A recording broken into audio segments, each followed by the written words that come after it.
Merci. Quand on continue dans le troisième saut, Totangi, Apocalypse chapitre 6, les versets 5 à 6. Je lis au nom du Seigneur Jésus-Christ. Quand il ouvrit le troisième seau, j'ai entendu le troisième être vivant qui disait, viens. J'ai regardé et voici paru un cheval noir. Celui qui l'est monté tenait une balance dans sa main. Et j'ai entendu au milieu des quatre êtres vivants une voix qui disait, une mesure de bleu pour un denier et 3 mesures d'orge pour un denier. Mais ne fais point le mal à l'huile et au vin. Parole du Seigneur. Tu vas pas dire qu'il y a un symbole. Tu vas pas dire qu'il y a un quota. Dans chaque mal ici, il faut d'abord qu'on comprenne le symbole. Pour te dire que le symbole des Akinin, moyen Daniel à Sakini, il avait gardé secret, tenu secret les paroles. C'est-à-dire, tu peux constater ce qui parole les choses toujours secret. Il faut pas dire déjà et l'autre bombi na ba symbole wana. Donc tu comprends le symbole union sur Nicolobela nini. Ah babandi boy. Quand il ouvrit le troisième seau, j'ai entendu le troisième être vivant qui disait viens. J'ai regardé et voici paru un cheval noir. Balobi bien aimé Jean lobi aye ko mona na troisième seau nini bimi mpunda ya moyindo. Punda ya moyindo. Cheval noir. C'est lui qui l'a monté. Parce qu'il y a toujours un cavalier. Celui qui l'a monté tenait une balance dans sa main. Parce que Moutomati le colon. Asimbaki nini? Asimbaki balance. Tu comprends nini? Et l'autre a remis là. Il y a poids. Il y a remis là, il y a tout kilo. Pour l'ingala paix, tu as une difficulté à.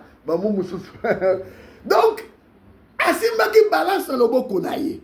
Première chose, c'est ce que tu as là. Tu as là, couleur, il y a un punda, ils ont symbolisé nini? L'église? Non. Dans la couleur, il y a changement de couleur, il y a un punda. Dans le changement de couleur, il y a un punda. Ils ont un changement de mission. Aussi, l'église. Changement de mission. Première mission, c'est comme on dit ça, l'église, cheval blanc. Deuxième mission, cheval rouge. Et ça dit, la kimia mokili. Donc, c'est-à-dire, donc, c'est-à-dire, rouge, c'est la mort. Rouge, c'est le symbole de la vie. Il y a l'iwa. Il y a martyr. Il y a l'iwa. Alors, dans le cheval noir, maintenant, les noirs, ils ont représenté Nini. Bien aimé. Les noirs, ils allaient métaphore, il y a mal. Donc, ils allaient le symbole, il y a ma baie. Donc, ma baie news, va représenter un noir. Noir, ils ont représenté la mort. Noir, ils ont représenté ma maladie. Noir, ils ont représenté le chaos. Noir, ils ont représenté ma persécution. Noir, ils ont représenté ma tribulation. Noir, ils ont représenté famine. Donc, noir, ils ont représenté news et Zamabe. Moulili. Il y a moyen soudan wayaki. Alors, il faut travailler pendant qu'il fait jour. Car la nuit vient où personne ne peut travailler. Bah, ça, là, quand on a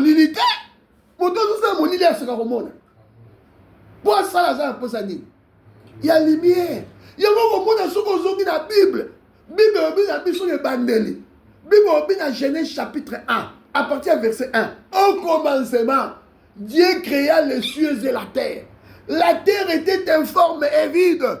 Et il y avait du ténèbre à la surface de la Bible. Mais qu'est-ce que Dieu a fait? Comme Dieu a vu que les ténèbres, c'est que le quoi malade. Qu'est-ce que Dieu a fait? Nzambalobi sont aux dans Genèse. Bibobi, Dieu a dit que la lumière soit et la lumière fit. Dieu vit que la lumière était bonne. Mais pas les ténèbres. Les ténèbres étaient là. Les ténèbres n'ont jamais été une bonne chose. Yomouto, Salara Bisala Bolili, Bimana Bisala Bolili, Molili Zabala Mouté. Mais on lit les âmes à la moutée. Bien aimé, et donc on y aussi à ma baie. Bah, passer à un robot. Robot, maman. Yo, ça me fait le robot, mais ça, on a mis ça, bah. Passer à un robot, maman. Voilà les ténèbres. Il y a un moment où le royaume, il y a ténèbres. Et fonctionnera même dans le secret. Tant que le secret va dire qu'on bima, nous y a un peu de ça, et aussi là. Même le monde de la sorcellerie. Et va dire qu'il y a un secret. Même le monde occulte. Occulte. C'est-à-dire, le secret. Il y a un monde occulte. Le mot occulte veut dire secret. Donc c'est là, voilà. Diable, il est celui qui aime travailler dans le secret, dans les ténèbres. Parce que Misele n'est pas malade. Il y a un collation dans Jean chapitre 8. Jean chapitre 8. Tous dans le noir. Tous décortiquer les noirs. Mon Lili. Tobi mon Lili, c'est là comme à la moutée.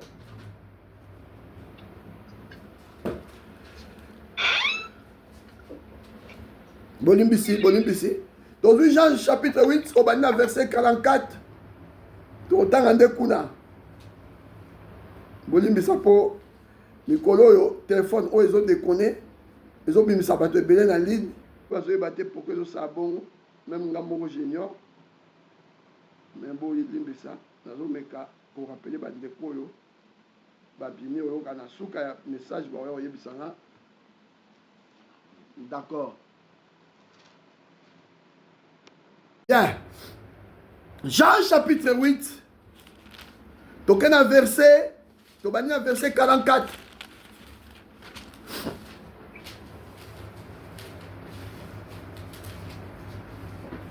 Je lis au nom du Seigneur Jésus-Christ. Amen.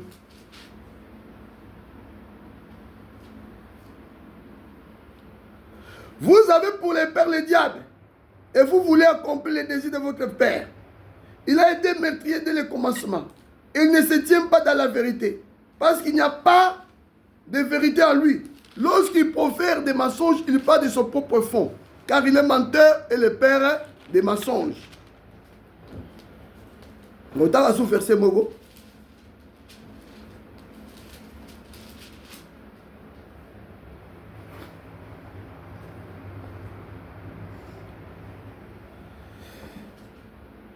Je lis dans Jean chapitre 8, verset 32. Vous connaîtrez la vérité et la vérité vous affranchira. Il lui répondit, nous sommes la postérité d'Abraham et nous fûmes jamais été esclaves de personne. Comment dis-tu, vous deviendrez libres? En vérité, je vous l'ai dit, leur répliqua Jésus. Quiconque se livre au péché est esclave du péché. Or, l'esclave ne demeure pas toujours dans la maison. Le Fils y demeure toujours. Si donc le Fils vous affranchit, vous serez réellement libre. Je sais que vous êtes la postérité d'Abraham, mais vous cherchez à me faire mourir parce que ma parole ne pénètre pas en vous. Je dis ce que je vis chez mon Père, et vous faites ce que vous avez entendu de la part de votre Père. Il lui répondit, notre Père c'est Abraham. Jésus leur dit, si vous étiez enfant d'Abraham, vous feriez les œuvres d'Abraham. Mais maintenant, vous cherchez à me faire mourir. Moi qui vous ai dit la vérité, que j'ai entendu de Dieu. Cela, Abraham ne l'a point fait. Vous faites les œuvres de votre père. Il lui dit, nous ne sommes pas des enfants illégitimes, mais nous avons un seul père, Dieu. Jésus leur dit, si Dieu était votre père, vous m'aimeriez, car de Dieu que je suis sorti et je viens. Je ne suis pas venu de moi-même, mais c'est lui qui m'a envoyé. Pourquoi vous ne comprenez pas mon langage? C'est quand tu as dans le verset 44, tu as écrit dans le verset 45. Et moi, parce que je vous dis la vérité, vous ne me croyez pas. Qui de vous me convaincra de péché? Si je dis la vérité, pourquoi me croyez-vous? Ne croyez-vous pas? Ne croyez-vous pas? Celui qui est de Dieu écoute les paroles de Dieu. Vous n'écoutez pas parce que vous n'êtes pas de Dieu. Les Juifs lui répondit, n'avons-nous raison de dire que tu es un Samaritain et que tu as un démon? Jésus répliqua, je n'ai point de démon, mais j'honore mon Père et vous m'outragez. Je ne cherche pas la gloire. Je ne cherche pas ma gloire. il en est un qui cherche et qui juge. En vérité, je vous le dis, si quelqu'un garde ma parole, il ne verra jamais la mort. Mais maintenant, lui dire, les Juifs, nous connaissons que tu es un démon. Que tu es un démon. Abraham est mort, les prophètes aussi. Donc, Yoka, si vous gardez na sauté, si...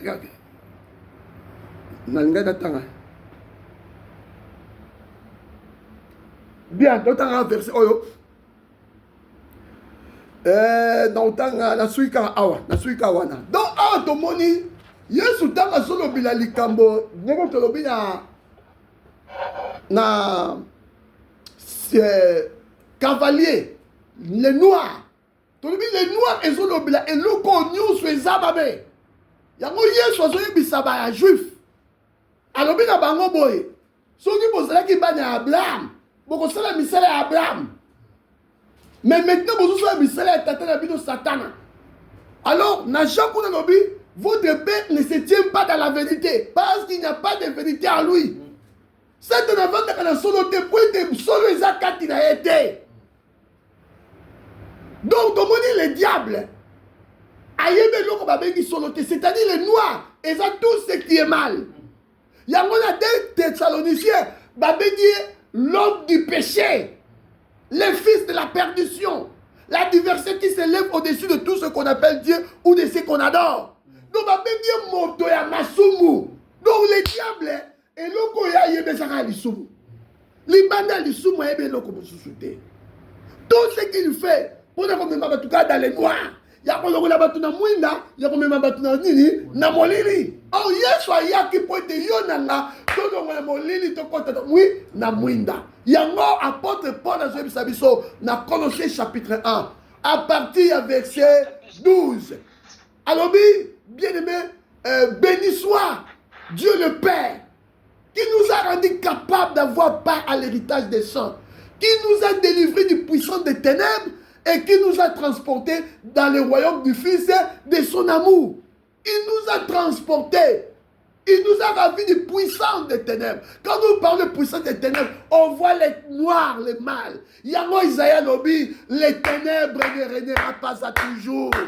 Zambalinga qui te ténèbres régnera à toujours. Yango akela ki lumière. Nekonanga, yo oyo zo ume na bolili. Zambalingi bolili ya ume na te kati na yo. Mais mouina na bomo yepe na kati na yo. Yango yeso yaki. Yalobi, je suis le chemin, la vérité et la vie. Nul ne vient au Père que par moi. Yesu alobi boye, alobi, je suis la lumière du monde. Si quelqu'un me suit, ne marchera pas dans les ténèbres, mais il aura la lumière de la vie. Premier saut, ton moni bien-aimé, punda matin, punda ya mouindou, c'est-à-dire ton moni, a eza mission échangé. Mission eza mené ko compte sabato na molili, na misala ya mabe, na misala ya musolonka, na misala ya bondoki. Yango tomoni lelo satana ndeko na nga nazebisa biso bana nzambe o lelo tozosala te les ténèbres bazosala 24 heures sur 24 heures omona bandoki na butu aza na mission na Moïse aza na mission tozomona koma bana ebele bazopesa batémoignage lelo omona bapesi kindoki na moi musana ya kobebisa baninga na ye bana aokende classe azopesaka kindoki na moya aopesa kindoki ntango tokoma ya butu akoki oluka bato na ye oyo apesi kindoki donc bato nio aévangélize oyo akotisi esprit na ye mais lelo église elali pongi le diable yango wana ntango amati antikrist ntango amati na cheval noir ndeko mission échange se ya kokotisa bato na ténèbre yango totangi na apocalypse chapitre 6, balobi Jean lobi, d'accord? Quand il ouvrit le troisième sceau, j'ai entendu le troisième être vivant qui disait, viens. J'ai regardé et paru un cheval noir. Le noir, c'est le mal. Le noir, ils ont mis sur les amabés. Ton lobby noir, ils ont représenté nini? Ils allaient bien aimé métaphore, il y a mal. Ils ont là qui s'animent. Ils ont là bien aimé la mort, la maladie, les échecs, chaos, crise, famine, désordre, etc. Voilà ce que représente les Noirs. Yango, Ésaïe chapitre 8, le verset 23, qu'on a le bac et le les ténèbres ne régnera pas à toujours. Kolo posa na ezali molili ume na libela yozo ume na molili po nani bima na molili eza malamu te. Tolobaki boye na 6e saut et 3e saut. Celui qui est monté tenait une balance. Moto ya mati likolo ya cheval noir. Asimi nini balance. Balance ezali po na nini? Celui dans une définition. Il y a balance. Balance est un instrument où ils ont permettre de peser l'eau. C'est-à-dire, ils pèsent. Il y a là poids et loco. Tout le monde a marché partout les lots. Balance est ça. Même la justice, ça a la balance. Même la justice, ça a la balance. Parce que ça a la loi. On va tirer en place. Parce que Moutou a sali délit. On va tirer dans na contrepoids. Bon, pour battre la soki, on sali équilibre dans les andengé. Balance. Ton lobby boy. Et nous servons d'abord pour peser. Et Zali na français babi, ils ont aussi dispositif qui permet l'équilibre des niveaux.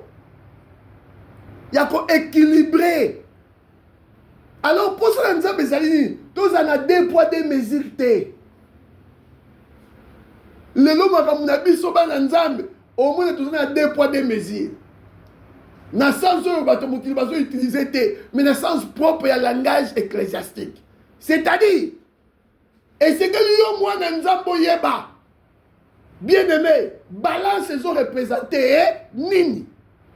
Dans un verset biblique, pour comprendre la balance, ils ont représenté. Dans d'abord, livre Amos. Ce qu'on a dit, on a fait un verset, on a tout un verset, pour Nathan. D'accord? Au livre Amos, chapitre 8, le verset 5 à 7. Au Job, chapitre 31, verset 5 à 6. Au Osée, chapitre 12, les versets 8 à 9, Osui Daniel, Nabandeli, Osui Amos, chapitre 8, les versets 5 à 7. Osui Job, chapitre 31, versets 5 à 6. Osui Osée, chapitre 12, versets 8 à 9. Osui Daniel, chapitre 5, versets 25 à 27.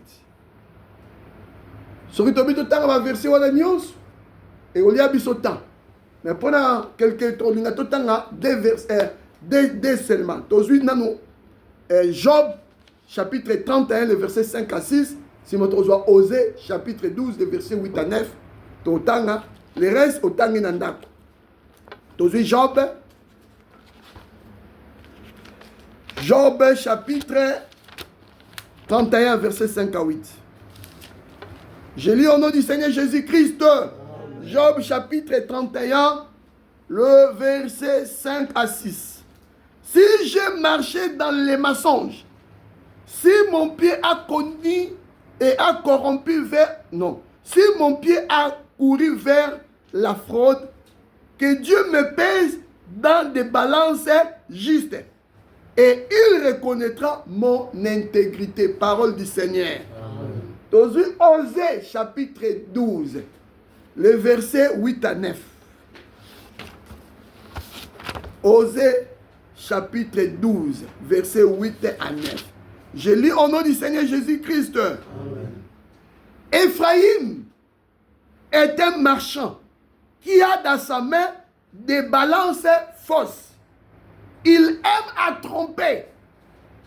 Ephraïm dit à la vérité, je me suis enrichi. J'ai acquis de la fortune, mais c'est entièrement les produits de mon travail. On ne trouvera chez moi aucune iniquité, rien qui soit un crime. Et on continue dans le verset 10, dans le verset 11.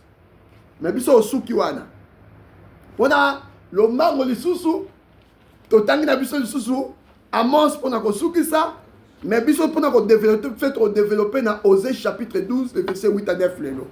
Osée livre Amos chapitre 8, verset 5 à 7.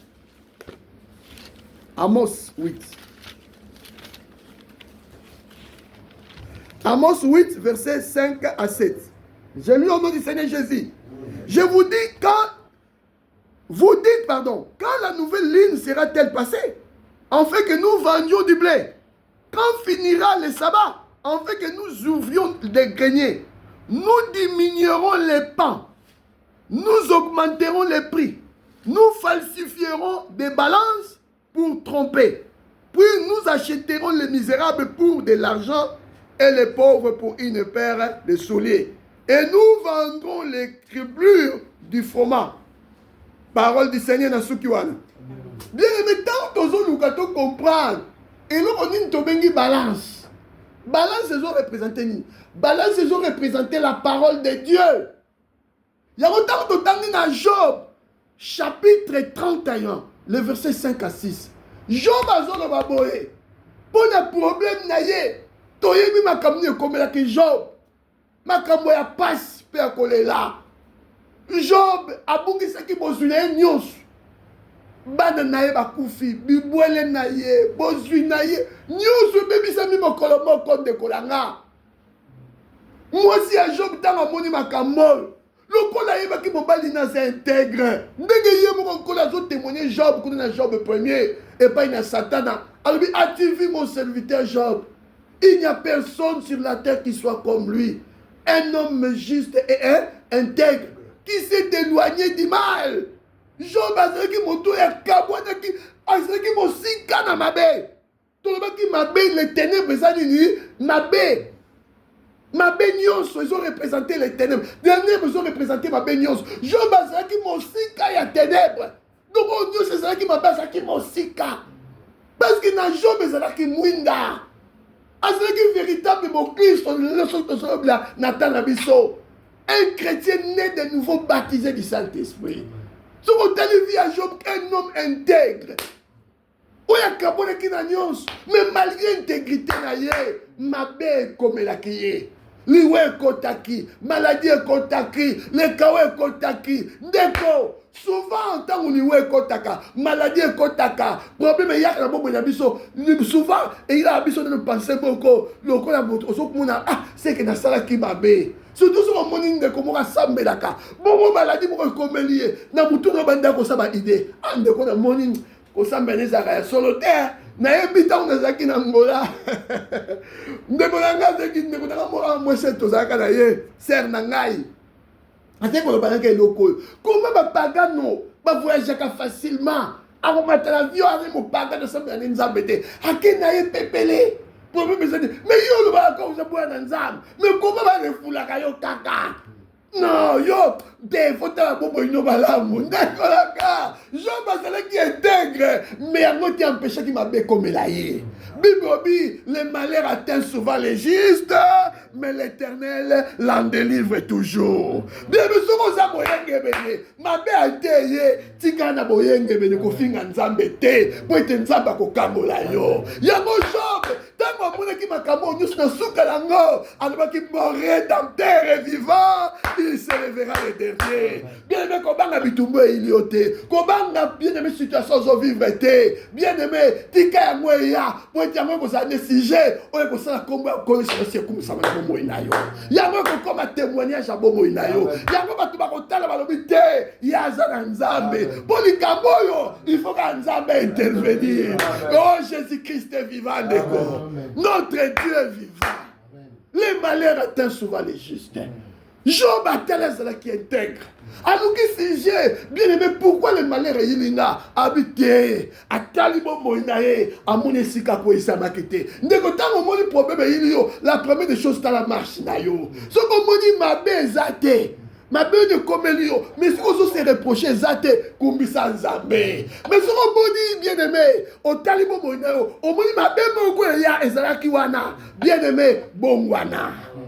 bongwana. Mais soki mabe ezate kumbisa nzambe. Job atika ko kumbisa nzambe te. Moi sina ye ko influencer ye. Alobi te finga ka nzambe wana ndeko kolanda ka influencer te. Ataza pire yo. Bien aimé ko tika te influencer pour to finga nzambe na yo. Ko tika te. Parce que batemere basaka tout près na biso pour empêcher tam sous élévation na yo. Pour empêcher tam sous bénédiction na yo. Satan a utilisé moto mosika te, a utilisé ka approche na yo. Yo ka moto ateka ki yeso, azaki moto mosika te, azaki approche encore. Keba. Proche ni naza pe na yo à cause de la jida. Yango bien aimé, linga ko za na révélation ya bato baza tout près na yo. Parce que Bible bi fouiller les mauvais compagnons. Parce que ceux qui ont tant de moto, oyo yebi bomo inayete, ndeko nanga ako kusani, ako bebi sayo, ako infecté na mabe. Bible bi to kabwana bato mabe. To boya bango te to yina bango te to kabwana. C'est-à-dire que ça mon compagnon te. To ko za na eta munyo so to tambola te, to sa ni bisa moko po. Oko kota malem na bisa ba bozo yebate. Dieu qu'on se retrouve déjà son quota. Batu me ba quota initiation bongo. Ba me ba batu malembe. Et ça principe à Satan pour ko initier bato. Que ba la initiation Satan yo za mwana nzambe. Oza mwana nzambe. Jean Balobi tango amoni bomo inaye, amoni ska ko se reprocher, amoni ko senga justice nzambe. Et c'est quand on a Job à Nzambe, o sanini, o pèse ngai, na pèse ya banini, na pèse tout tango. Job chapitre 31, le verset 5 à 6. Ah, tous autres blanini. Balance, gloire à Jésus. Merci, mon frère. Alléluia. Na lingi muta boy pene. On aussi mamatea. Eux a dit tout dit mon frère mana sa bumi. Amen. Amen. Aussi Job. Alléluia. Nous avons pas mon frère. Job chapitre 31. Tobi verset 5 à 6. D'accord? Biboy. Si je marchais dans les mensonges, si mon pied a couru vers la fraude, que Dieu me pèse dans les balances justes. Job a réclamé justice ensemble. Alors, la balance juste. Quand nous parlons balance juste, tout le monde balance, ils ont servi des choses. Ils ont servi d'abord pour nous dire qu'on pesait l'eau. Tout le temps, on a une définition de balance. Tout le monde qui balance, et ça aussi dispositif qui permet d'équilibrer les niveaux. C'est-à-dire, comment Dieu nous pèse. Donc, tout le monde a rendu. Nous savons que Pézarabiso, Azouaka, parole de Dieu, Atiango, na parti Moussous. Yango Tolobi biso tolingi justice, on va bien rater. Il y a deux poids, deux mesures. Tolingi, d'accord, deux poids, mais mesures, équilibre. Nous avons eu parole à Tchelangamboy. Si vous avez un makabouyo au sali, à Tchelangamboy. Si vous avez un makabouyo au sali, il faut salir. Il faut équilibre. C'est-à-dire, si vous avez pesé 230, on va valider l'action au sali. L'action on peut faire peser 230 et créer un équilibre. Et pour que jamais vous avez 230, vous avez 220. C'est-à-dire, ils ont dit sous-poids, il faut bâtir ça. Nekonangai, yo lelo soki bazu misalo ya yo. Bazu comportement na yo. Bazu ba acte na yo. Bazu langage na yo. Ba matisi yango na contrepoids. Bazu la parole ba tche koto. C'est-à-dire, parce que loko nyuso sengeli yo sala mwana nzambe, faut correspondre na parole de Dieu. Parce que c'est loko moko tu yo ko sala la parole de Dieu no bité exacté. Donc tout ce que tu sala ka référence à Bissau de dit, la parole de Dieu. Il y a la foi. La foi, c'est quoi? C'est mettre en pratique la parole de Dieu. Moi, nous avons vivre la parole. Quand nous avons vivre la parole de Dieu, nous avons la grâce. Il y a oh, t'es d'accord, t'es canaillot, t'es la grâce. On va pas comprendre une grâce. Grâce aux animes et sa capacité spirituelle. On a pour répondre à la volonté et à l'exigence. Volonté, c'est sa parole. moto a trouvé grâce à ça. Ils ont makoki on nzamba pesio. Ils ont permis au tia na misala lilo banzambe. So soki makoki wana ezangi yo, aussi grâce te. Nzamba lobi koyiba te. Yo zo yibo zo lobi la grâce. Que non dans une ngolu te. Moto no bazui ngolu moto nzamba kangole na koyiba. Yem da lobi la grâce. Na zaki moto ekobo. Ndeko na ngai. Si ko no la grâce ta moni. Ta munzanga kangoli ngade kobo. Ta mo ko beso kuta basuka tangate. Là no lobi sani. Que le nom du Seigneur soit loué. Pour donner Jésus-Christ à kangoli ngade ko. Yango de la grâce. C'est la capacité spirituelle on zamba zo pesa yonanga. Ezam makoki. Ils ont permettre yonanga to répondre na exigence pe na volonté nzambe. Exigence ensemble et volonté ensemble et Bible, Dieu veut que tout le monde soit sauvé et qu'il parvienne à la connaissance de la vérité. Oh, la vérité, c'est quoi? Jésus a dit, je suis le chemin, la vérité et la vie. Nul ne vient au Père que par. Hier, soit ça, nous allons koleka. Hier, soit ça solo. Hier, soit ça bien. Hier, soit ça tout ce qui est bien. Hier, soit ça lumière. Il y a un ténèbre pour ça, on a la lumière. Oh, mais la lumière va vous frapper au combat avec. Paul n'a dit la Damas. Assez qu'on ne sait qu'on ne combat pas le peuple est ensemble. Lumière, t'as écouté la kinaye et frappe qui est Paul à ça qui dit. À quoi il y a quelqu'un qui est aveugle? Pourquoi? Ce sont des écailles qui katinaye. Ma soupe des écailles. Il y a un monde qui supporter la liberté et rendre aveugle. Yoka bien aimé. Lumière t'as me frappe parce que c'est la ténèbre ça. Ténèbre qui va sur de nos côtés. Ténèbre ça qui a paralysé. Il y a un nzambe dans l'ola. À sa lumière ne frappe yo. Mais kaye koya. Alors mais la molu nzambe. Il y a un Bible dans Romains chapitre 23. Romains chapitre 3, le verset 23. Totangia. Romains chapitre 3, verset 23.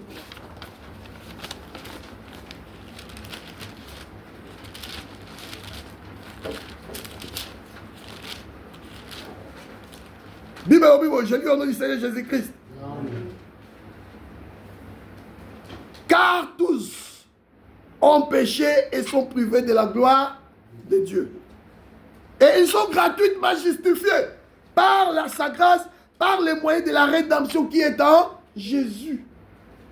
Tous ont péché, les ténèbres, et ils sont privés de la gloire de Dieu. C'est-à-dire que moto sont privés dans le monde, mais avant moto sont vivre dans mon lit, la ténèbre. Mais la Bible dit quoi? Et ils sont gratuitement justifiés. Voilà la grâce. Grâce à ce qui m'est sauté. Et ça m'a comme un message à sauté. Gratuitement justifié. Donc,